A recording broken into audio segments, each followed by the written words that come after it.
Vamos a empezar el discipulado. Es la segunda carta a los Corintios, es el capítulo 6 y es la primera unidad de pensamientos del verso 13. Discipulado pastoral que no es unical. Pero no es porque la Biblia con más formalidad y profundidad. Saludamos con mucho cariño a quienes ya aquí están presentes, pero también a Lu, a Berry, a Néstor, a Yola, a Martita y a Keilita, que son asiduos, ¿qué es? ¿Televidentes o qué? Pues sí, asiduos consumidores, asiduos lectores de este discipulado. Bien, entonces empezamos con que el apóstol hace una carta con contenido, por supuesto, para formar a la iglesia, pero junto con, es una cuestión también de carácter apologético, por la cosa de que se tiene siempre que andar cuidando la espalda él solito. Ahora, empieza la sección, que es el tema, lo que estoy hablando aquí, recibir en vano la gracia. Cuando hablamos de Jesucristo, en la teología sistemática, que es la teología clasificada por temas, por ejemplo, salvación, creación, hombre, etcétera, al hablar de Cristo, se divide la persona de Cristo en su persona y en su obra. Una es la soteriología, la obra de Cristo, y otra es la cristología, la persona de Cristo. Pero eso es a nivel académico. Pero cuando yo di las clases, yo no lo separé, porque no puedo pensar en la persona sin la obra y no puedo pensar en la obra sin la persona, de una manera integral. Entonces, cuando di esa clase en seminario, yo me referí siempre a Jesucristo, persona y obra, simultánea, juntos. ¿Por qué lo toco? Porque al hablar del apóstol y al hablar de cualquier expositor, protagonista de iglesia, líder, maestro, no me gusta tanto decir líder, porque el término líder tiene muchas contaminantes históricos. Entonces, prefiero decir colaborador. De hecho, colaborador es el término que viene en el Nuevo Testamento, sinergia. ¿Tú has oído eso en alguna obra, en alguna construcción? Con la misma energía, sinergia, y eso se traduce colaborador en la Biblia en español. Entonces, los sinergéticos, por decirlo así, castellanizándolo de una manera horrible, es uno que junto con hombro, estamos haciendo el trabajo, ¿sí? Entonces, sé que se les dicen líderes en muchos lados, yo prefiero colaborador o servidores. Aunque el servidor en el Nuevo Testamento no existe esa palabra. En el Antiguo Testamento sí. En el Antiguo Testamento se habla de Eved Adonai, servidor de Dios. Pero en el Nuevo Testamento se habla siempre de dulos, Christos, etcétera, que es esclavo. Es que en el Antiguo Testamento la palabra sirviente, servidor, llevaba como que ya implícito el carácter de esclavitud, porque no podías ser siervo si no eras esclavo. No había categoría de siervo esclavo, sino eras un sirviente entregado absolutamente al amo. Y en el Nuevo Testamento sí se clasifica ya como servidor, que es diaconía, diáconos, o el dulos, esclavo. Entonces, sí, en el Nuevo Testamento hay varias palabras para hablar del carácter de hacer algo para Dios. De hecho, por ejemplo, liturgos es una palabra muy técnica. Liturgos nada más se refiere al que sirve en las cosas sagradas. Liturgos nada más se emplearía para hablar, por ejemplo, del sumo sacerdote en el Antiguo Testamento. Tendría que checarlo en la Septuaginta, cómo tiene la Septuaginta en griego, el hebreo de el sumo sacerdote. Pues chécalo tú, por favor, busca los pasajes donde venga sumo sacerdote y ve si en griego está liturgos, que debe de ser sumo sacerdote, sacerdote, levitas, los de los salmos, todos esos deben estar en griego como liturgos. Bueno, es que liturgos en el Nuevo Testamento es nada más el que sirve las cosas sagradas. Pero ¿sabes cuál es mi gran frustración? Que en Romanos capítulo 13, cuando se habla de las autoridades puestas por Dios, a mí me hace daño leerlo en griego, porque les dice liturgos a los políticos, a las autoridades. Me gusta más como Juan escribe de las autoridades y las clasifica como bestia. Me gusta más el término que usa Juan. Juan clasifica todo lo que ves tú en el Apocalipsis con la nomenclatura bestia es el gobierno. De hecho, en Apocalipsis hay una triada, como Padre, Hijo, Espíritu Santo, hay falso profeta, hay bestia y hay anticristo. Y luego la gente saca especulaciones de esas tres. La cosa es que Juan escribe en clave, y usa alegoría, y usa metáforas, y usa muchas figuras del lenguaje, para simular y que no los atrapen las gentes, el Imperio Romano, que mataba a cristianos. Entonces Juan usa tres términos para describir lo que eran sus enemigos a los cristianos. El falso profeta, que era el judaizante, como el que va a ir atrás de Pablo diciendo que se necesitan circuncidar, si no, no son salvos, como dice Hechos 15, que eso origina el concilio. Si no se circuncidan conforme al rito de Moisés, no pueden ser salvos. Los judaizantes son los falsos profetas porque le meten a la gracia obras, ley, pactos. Entonces es el falso profeta. La bestia es el gobierno, el implacable gobierno.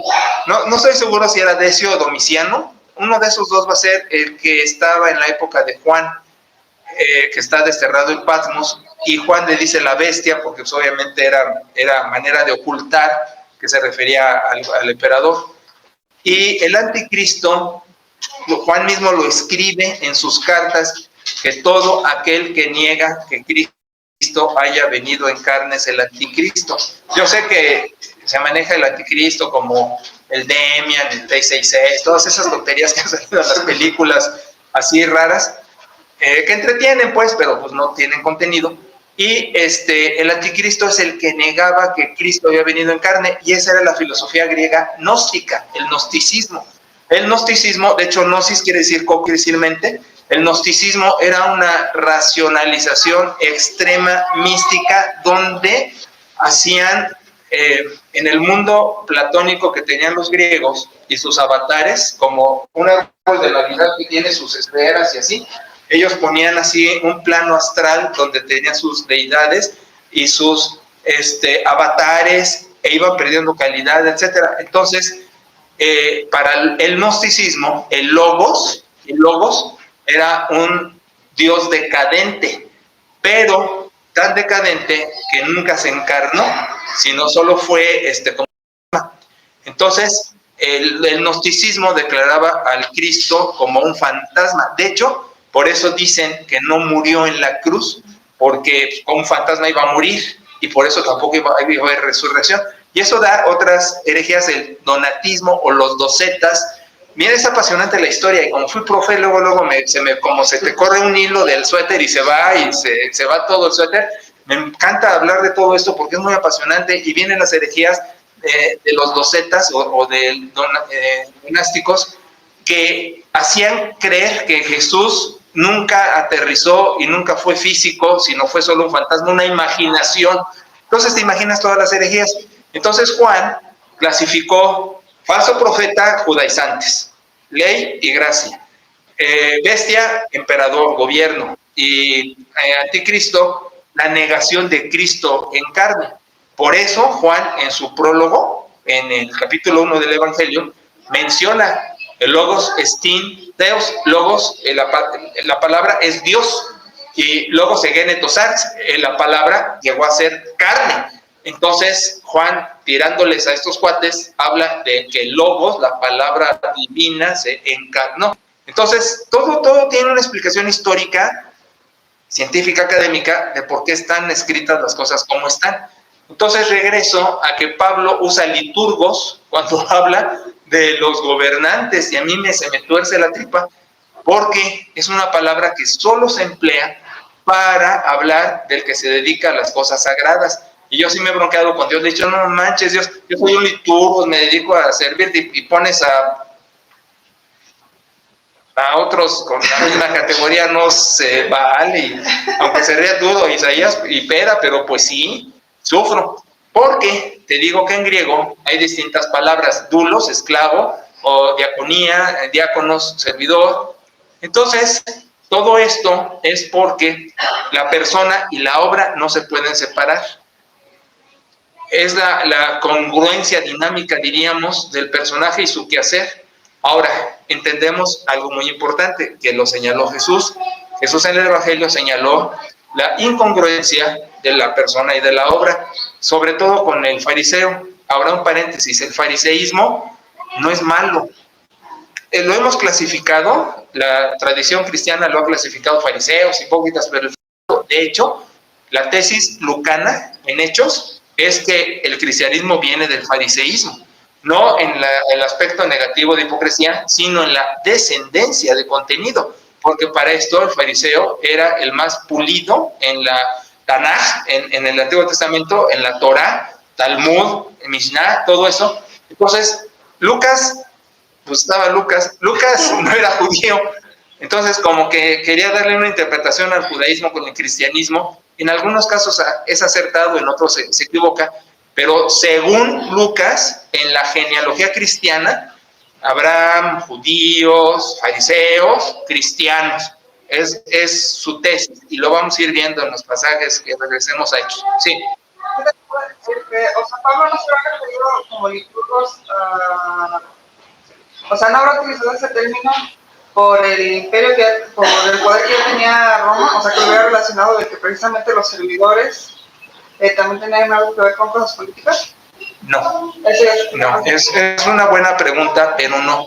No, el liturgos es exclusivamente el que sirve en cosas sagradas, de donde me empacho que lo use para autoridades políticas.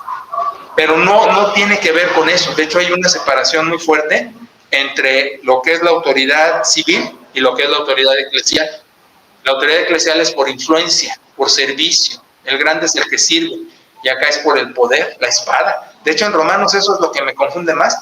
Dice, no en balde lleva la espada. Dice, sométete, porque no en balde lleva la espada. Claro, no hablamos de México, donde se burlan del policía, se burlan de los soldados, los golpean, les quitan su armamento. Y estamos hablando de un mundo ordenado, no de nuestra sociedad mexicana. Híjole, siempre lo tengo que sacar, ¿verdad? Bueno, entonces el caso es que la persona y la obra no se separan. Y Pablo no lo separa. Entonces, ¿qué estamos diciendo? Cuando dice, desechan la gracia, fíjate que es el punto, y lo vamos a ir viendo. Pablo podría decir, si aprecian mi contenido porque tengo cacumen, y no se diga. A Apolos ni siquiera lo veía por el espejo, o sea, ni aparecía, ¿no? Y Pedrito, sí lo podía ver por el espejo, pero Pedrito era muy sonso, o sea, lee a Pedro, lee sus cartas. Quizás el único tino que tiene Pedro es cuando en 1 de Pedro capítulo 2 hace exégesis de lo que Jesús le dijo, que él iba a ser la roca. En 1 de Pedro 2 lo explica. La roca es Cristo y nosotros piedras vivas donde nos está edificando. Es el único acierto que tiene Pedro. Nada más para eso sirvió. Bueno, y para tener las llaves del reino, ¿no? Entonces, Pablo tiene mucho más cacumen. Pues es el que hace la teología. Pero el punto con Pablo, que es contra lo que sufre con Apolos y Pedro, es la popularidad de ambos, que, yéndose la finta por las personas, menospreciaban el contenido de Pablo, donde ya te dije que lo empiezan a llamar loco. no nos recomendamos a nosotros, dice en el contexto de arriba, y dice en el verso 13, capítulo 5, porque si estamos locos. Ella empieza a correr en la carta con esto de que me dicen loco, me dan mi avión, me dejan en visto, como luego dicen, ¿no? Que no me contestas. Y va a ser el clímax, el capítulo 11, el capítulo 12, donde va a decir que ha tenido un mensajero de Satanás que 3 veces lo abofetea y le ha pedido a Dios que se lo quite. Y Dios le contesta, bástate mi gracia. Y todo mundo de comentaristas y de expositores, bueno, no son expositores, son predicadores, dicen, es que estaba enfermo, es que sacan 1000 cosas y no leen el contexto. Y alrededor de eso está diciendo, me menosprecian, me tiran de loco, me tiran mis contenidos como locura. El sufrimiento de Pablo es el desprestigio, es el aguijón en la carne. Y vaya, hemos hablado de las gentes que están adelantadas a su época, no son valoradas. Su IQ, su contenido es de tal magnitud. Hace cuenta que están en el planeta de los simios. Ven a changos en los caballos, ven a changos manejando escopetas y dicen, ¿cómo es posible? Así la gente adelantada a su tiempo sufre por la incomprensión de la changada. Ay, yo muy feo. Por los changos, pues. Y entonces Pablo dice, desprecian la gracia. Es decir, mi persona con mi contenido. Ahora, el punto es este. Oye, es que tiene que ser simpático el personaje. Ahora, uso simpático como lo manejamos, porque simpatía en griego quiere decir otra cosa, con la misma pasión. En fin, ya lo he explicado y no me voy a referir a eso. Pero es que no tiene... Mira, bueno, vamos al pasaje y ahorita te lo explico. Dice pues Pablo, nosotros como colaboradores, fíjate, está empleado sinergia, la que te acabo de decir, no dice líderes, dice como colaboradores, les exhortamos a que no reciban en vano la gracia. Y no te pierdas del contexto. Si nada más lees este versículo, sí te pierdes, pero con todo el contexto, no recibas en vano la gracia. Todo el tiempo se ha estado defendiendo, a pesar de estarles dando contenidos. Entonces dice, porque en tiempo aceptable te he oído, usa pasajes del Antiguo Testamento y en día de salvación te escogí. Ahora, este es el tiempo aceptable, es el día de salvación. Y viene la defensa. No damos a nadie ocasión de tropiezo para que nuestro ministerio no sea vituperado. Lo dije bien, mamita. Es que siempre me corrige porque yo digo vituperado, pero como no, ya está allá. No sea vituperado. ¿Qué es el punto del apóstol? Una vez más, tiene que defenderse. No doy ocasión de tropiezo. ¿Qué sería el apóstol? En la época actual diríamos, es un pastor honrado, no se mete con los dineros de la tesorería, ni chismoso, ni indiscreto, ni repartiendo. Otra, no le anda echando grilla a la gente, no pone a uno contra otro, como hacen unos expertos que dividen, ¿sí?, al país para ponerlo en contra. Eso es de Napoleón. Napoleón dijo, divide y vencerás, y siempre piensan al ejército enemigo. No, a tu pueblo, divide tu pueblo y vencerás. ¿Y qué han hecho en los últimos años personajes? Dividir. Entonces, este personaje no divide, busca la unidad, no le echa grilla a nadie. En fin, dice, ninguna ocasión de tropiezo, tiene buen testimonio. Aquí no habla de mujer, se dice, estuvo casado para ser del Sanedrín. No vemos ningún registro del autógrafo paulino que diga que tuvo mujer. De Pedro sí, porque sana a su suegra Jesús, por eso después Pedro lo niega. Pero no tenemos nada de Pablo respecto a mujer ni hijos. Entonces, dicen, es que como era del Sanedrín tenía que tener, el rabino muchas veces me dijo, mira, las cosas que afirman los cristianos tan contundente, deberían de pensarlo 2 o 3 veces, y es verdad, no podemos afirmar que sea un requisito indispensable para ser miembro del Sanedrín que tuviera mujer. Checo fue ordenado soltero, y su ordenación en Zacapu todo el mundo la recibió, excepto el hermano Durán, que es miembro de la primera de Morelia, pero no puso peros, solo hizo la observación, es soltero. Y a la observación de soltero, la respuesta de la congregación fue, y no tenemos problema con eso. No le echó grilla ni estorbo, solo hizo la mención y todos, quizás para reforzar, vamos a ordenar a un pastor en soltería, y dijeron, sí, no hay broma. Entonces, entiendo que con Pablo pudo haber pasado lo mismo, no lo afirmo, tampoco niego lo de la mujer, pero cuando dice, no puedo desprenderme de este cuerpo de carne, en el capítulo 7 de la carta a los romanos, quizás hablaba de su esposa. No, pues, se me duermen. No, ese cuerpo de muerte. Bueno, no. Lo más probable es que no haya tenido mujer. Pero un testimonio muy importante que él mismo va a mencionar en la primera de Timoteo capítulo 3 es que la casa del pastor tiene que ser una casa transparente. Y dice, la mujer en buen plan, llevándose bien, un buen testimonio, no chismosa, no calumniosa, no diabla, pues es lo que dice en griego. Y los hijos con buen testimonio, bien portados, no haciendo de las suyas y en desorden. Entonces, dice, no dando ocasión de tropiezo.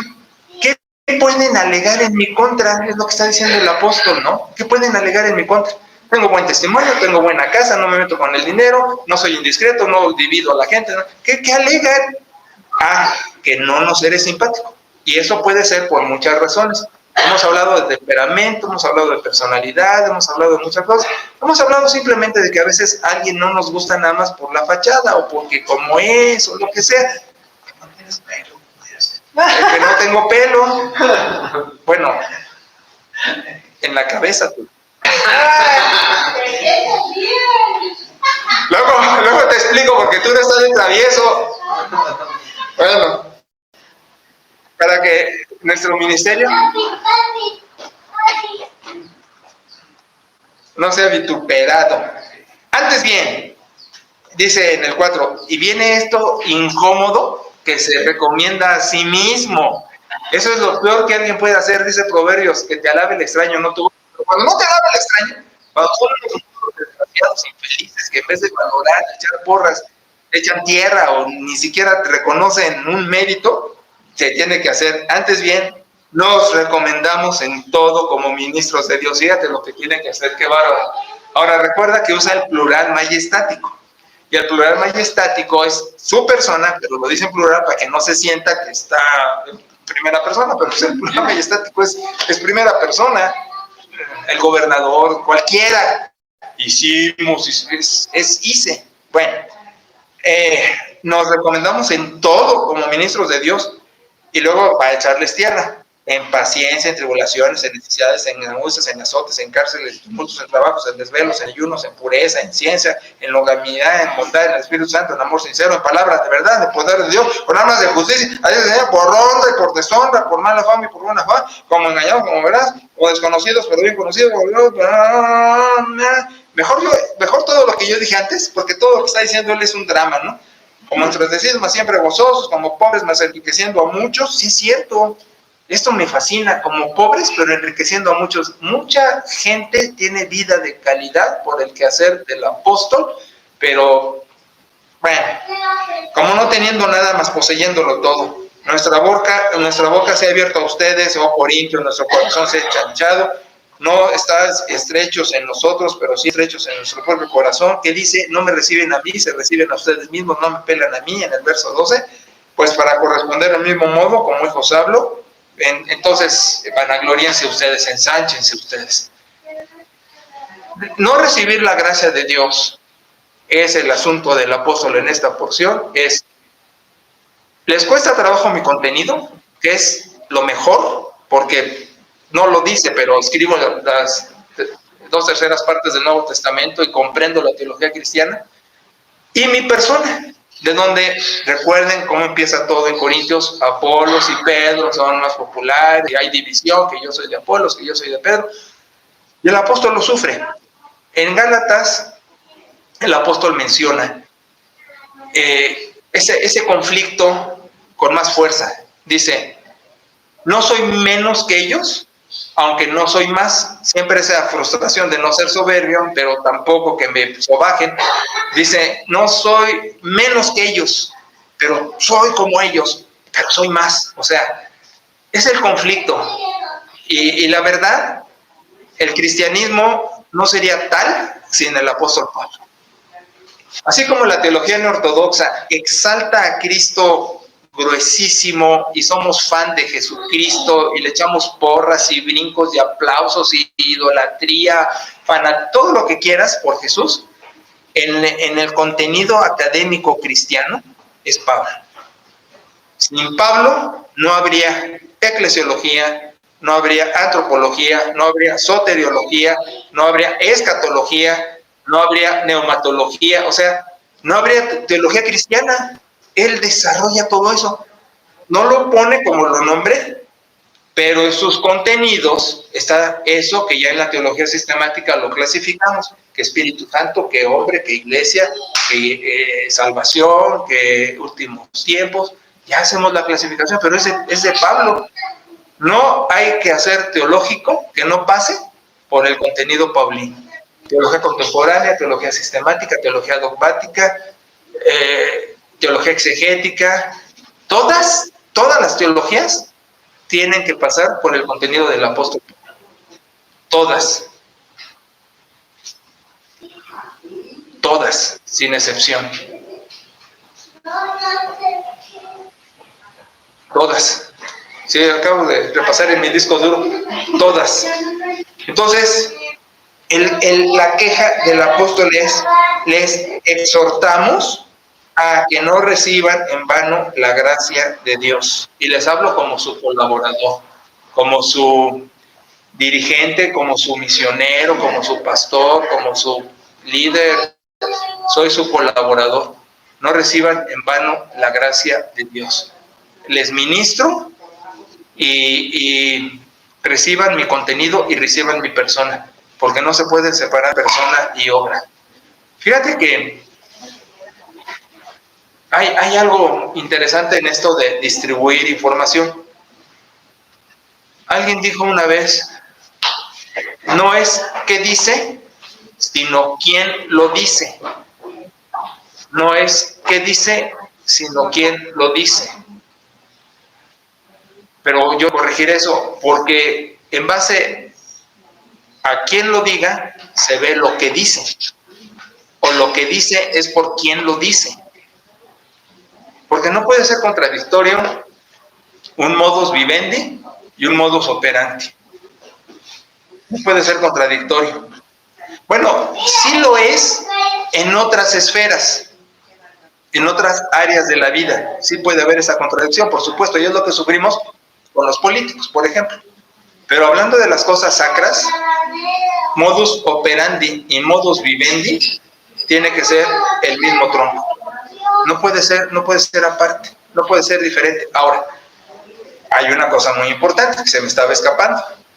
Hablamos de perfectibilidad, no hablamos de perfección. Hablamos de progreso, que no perfección. Mahatma Gandhi tiene una cita que me gusta mucho y le he dicho varias veces. Los grandes hombres de Dios no son grandes porque sean perfectos, sino son grandes porque admiten sus errores, los ven, son capaces de reconocerlos y corrigen. Dice, por eso son grandes hombres de Dios. Entonces, hay que mencionarlo, porque estoy diciendo, modus operandi, modus vivendi no pueden ser distintos, pero hablamos de la atmósfera de pecado y de perfectibilidad. De hecho, me olvido de lo que está atrás y me extiendo en lo que está delante. Y acaba de... No soy perfecto y sigo en ese camino. Ahora, aquí tenemos un problemita en la traducción en castellano. No sé otras versiones, yo nada más manejo Reina Valera porque es la más popular, pero la manejo públicamente, porque en privado manejo el Tigre New Testament y de Biblia hebraica Stuttgart de los Masoras. Mis devocionales son en el idioma bíblico. Pero cuando voy con Job sí necesito léxico, ahí sí me topo. Pero uso esta porque es la que más se conoce. El problema en la traducción en castellano perfecto, que va a aparecer varias veces, aparece en Mateo 5:48, sean perfectos como Dios es perfecto, y aparece en otros episodios de esto, de no soy yo perfecto, como dice el apóstol Pablo. Eso es un término mal traducido. El término griego es telios. Telios. Telios habla de aventar, de proyectar. Y telios la usamos en muchas palabras que tú conoces en español. Televisión, ver a lo lejos. Teléfono, hablar a lo lejos. Todas esas que llevan tele es telios, visión, fono, hablar. Entonces, cuando usa telios y dice, yo mismo no soy, estoy siendo telios, está hablando de que está en el desarrollo. ¿Y sabes qué es lo que más me fascina en eso cuando lo emplea el apóstol y lo emplea Jesús, cuando dice, sean telios como nuestro Padre que está en los cielos es telios? Que Dios también está, sí. Mira, esto a mí me fascina, que es las cosas que luego pues la gente sufre conmigo. La doctrina clásica dice que Dios es inmutable, y a eso se refiere de que Dios no cambia. Y yo he insistido desde estudiante y como profe y como pastor que Dios sí cambia. Ahora, la gente se asusta porque cree que cambiar es para mal, y no. Yo digo que es para mejor, como de bueno a mejor y de mejor a super mejor. Dios es un ser, no es un tótem, no es un ídolo como las deidades paganas. Dios es un ser que siente, ama, todo lo que un ser siente. Ahora, déjame hacer una aclaración. En el tomismo, en la Edad Media, de donde surge el escolasticismo, de donde surge la teología católica sacramentalista, ponen los atributos de Dios. Y tú ves en la doctrina, en los escritores de escuelita dominical y eso, atributos de Dios. Y eso es una aberración, es un error, es un problema grave. Y te voy a explicar por qué. En la Edad Media, Tomás de Aquino, el famoso escolástico, y escolástico era aquellos que regresaban a la filosofía neoplatónica para describir el mundo y todo eso, que no era malo, es fascinante la filosofía escolástica, pero era un escolástico. Y entonces lo que hace para explicar la doctrina es compararla a la filosofía platónica. Entonces, los griegos, para clasificar a Zeus, a sus deidades, sus avatares, usan esos atributos. Entonces, lo que hace Tomás de Aquino es agarrar la calca del neoplatonismo y ponerlo en la Biblia para clasificar a Dios con los atributos de las deidades paganas, hazme favor. Ahora, no estamos diciendo que Dios no sea lo que los atributos reflejan, pero sí estoy diciendo que me revienta usar los omnis, omnisciente, omnipotente, omnisapiente, omnitodo, porque los omnis eran del platonismo para sus deidades paganas. Yo digo, Dios tiene todo el poder, Dios tiene toda la fuerza, toda la sabiduría, todo el amor, claro, pero no lo clasifico con atributos. ¿Y sabes qué es lo peor?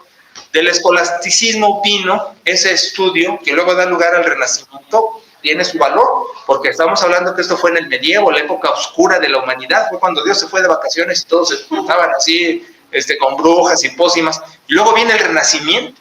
O sea que esto tuvo su valor el escolasticismo en la Edad Media para el Renacimiento, porque vino con esto, la mentada disección, cuando abrían una rana en la secundaria para ver sus pulmoncitos, para ver el corazoncito, es escolástico, viene de ahí, y luego con el Renacimiento, pues tenemos que ir a la ciencia y todo, o sea, tuvo su valor. Pero el punto aquí, que es lo que se pasa del trabajo histórico, es decir, ¿qué hizo el tomismo, Tomás de Aquino, con los atributos de Dios? Una disección de Dios. Como rana, con los atributos de las deidades griegas, paganas, pone a Dios y hace una disección y le ve los pulmoncitos, el corazoncito con los ovnis. Y eso a mí me repugna. Ahora, lo que sucede es que media humanidad en el cristianismo, al ignorar todo eso, sí, los atributos de Dios. Y luego lo peor que dice, la imagen de Dios en el hombre es la moral, es la inteligencia. ¿Cuándo pues? ¿Cuándo vamos a comparar imagen de Dios en el hombre, características de esa naturaleza? Y se les pela a todos que la imago Dei, en latín, imagen de Dios en el hombre, es la eternidad. Cuando Dios crea a Adán, la humanidad, sopla la eternidad. Y dice, es un alma viviente, o sea, es eterno. Que esa eternidad pierde calidad cuando es el pecado. Y por eso dice la Escritura, la paga del pecado es muerte. La humanidad no iba a morir, teníamos la eternidad, pero al caer, entonces entra la mortandad y el diablo con su dominio, que es lo que vino Cristo a vencer para otra vez la resurrección y la eternidad. La imagen de Dios en el hombre es la eternidad. Entonces, son muchas cosas que yo me desespero mucho porque el cristianismo está en unos pañales absoluto e ignora tanto contenido que le daría mucha formación y valor y no andaríamos en andanzas tan extrañas en las iglesias y tonterías. Es fundamental el conocimiento. Entonces el apóstol, para ya terminar esto, el asunto es, no desechen la gracia, aunque no puedo ser tan simpático como un Apolos o tan tradicionalista como un Pedro, pero les doy contenido y no soy una porquería porque describe sus cualidades. Dice, no nos hemos dado ocasión de vitupero a nadie, por eso estoy calificado. Y es luego la cosa, ¿no? Es un hombre honrado, es un hombre que no roba, que no está encima de la peso, que no dice, chismes, que ay, sí, pero no me gusta, porque no tiene pelo, o porque es gritón. Digo, de veras, aquí le faltó al apóstol decir, no ven idioteces y concéntrense en lo que vale. Una persona íntegra, con un contenido íntegro, es para su formación y bendición. Algo así. Bueno, vamos a dejarlo para descansar tantito y luego irnos al mensaje. ¿Preguntas, dudas, quejas? Ah, ellos preguntan por el YouTube. Pues de esto no han preguntado nada. Ah, bueno, pues si hay preguntas, pues pregunten, ¿verdad? Y aquí no hay. Bueno, entonces así lo dejamos y primero Dios, en 8 días nos vamos a Santiago. A Santiago. Un cuate de Alemania sufrió. Bueno, no le digo. Lulú, vamos a ver un pasaje bien chido, que es el 6, el 14 en adelante, esto del yugo desigual. Que, híjole, también ha hecho una de cosas en las iglesias, y nada más para comercial. La gente se va. ¿Por qué te ríes, mi amor? ¿No me puedo callar? No. La gente se va, por eso es que es cristiano. Jamás se vayan por la etiqueta. Puede traer etiqueta, super siervo, super pastor, super de esta congregación, y puede ser una porquería la persona. Hay que irse por el carácter. ¿Quién es la persona? ¿Ok? Así lo dejamos. Y primero Dios. Pregunta de Turo. Sí. Sí. Sale. Ahí nos vemos.